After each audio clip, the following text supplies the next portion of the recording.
Aba ibang klase nga talagang impact neto nga ni Jared Vanderbilt sa Lakers team, lupit na mga plays na ginawa niya. Well, sa 16 minutes na paglalaro neto ni Jared Vanderbilt ay siya nga mga idol ang may hawak ng highest plus minus sa buong Lakers team. Mas mataas pa ka na Luka, pati na nga rin gala Austin at Lebron.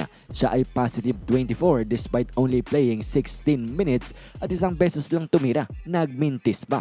At silipin nga natin mga idol ang mga winning plays na ginawa nito ni Jared Vanderbilt at unahin natin sa rebounding department.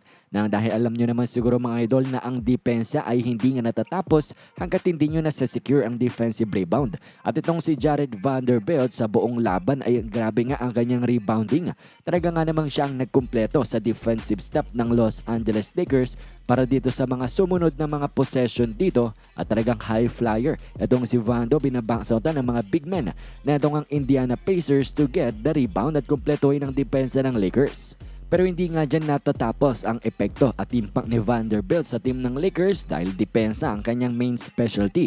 At ng isa sa malulupit niyang ginagawa mga idol ay playing two-man at a time. Dalawang player na binabantayan sa isang play at sa drive nga dito ni TJ McConnell ay sinaraduan nga siya ng pinto ni Jared Vanderbilt. Inalis ang kanyang driving lane and then balik sa kanyang tao. Grade contest nga dito, mintis yan si Obi Toppin. And then another example dito ng playing two players. Itong si Jared Vanderbilt sa drive naman ni Tyrese Haliburton ay inalis niya nga ang easy layup na sana neto ni Tyrese and then matapos ng ikikaw yan ni Haliburton kay Turner, abay balik lang din itong si Vando doon sa kanyang binabantayan na si Turner. And actually, great defense ang kanyang ginawa sa buong possession na ito. Nahirapan nga itong ang Pacers, another defensive snap para nga sa LA Lakers. And in the third quarter naman mga idol, nung gumawa na ng run ng Indiana Pacers at kinakailangan ng LA Lakers na bumawi, ay si Vando ang isa sa malaking susi nga nila sa pagganti sa run netong Pacers. At sa opensa naman ang kanyang ginawa dito. Magandang pagpwesto niya nga dito sa dunker spot para nga mahanap siya ni Lebron, and then great kick out kay DFS for a 3-pointer. And then in the same possession nga dito mga idol ay defensive stop ang kanyang ginawa.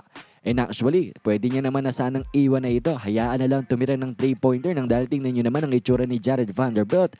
Out of position, out of balance. Pero hassle pa rin ang kanyang ginawa. At ito'y pagpapakita niya ng winning play at great contest pa dito nga kay Nesmith. Nagbintis pa yan. And then a few seconds later ay nilaro niya na naman ang dunker spot perfectly. Kung saan this time ay magandang ang screen kay Gabe Vincent for another 3-pointer. So quick 6 points ang ginawa ng LA Lakers at malaking impact neto ni Jared Vanderbilt sa 6 points na yan.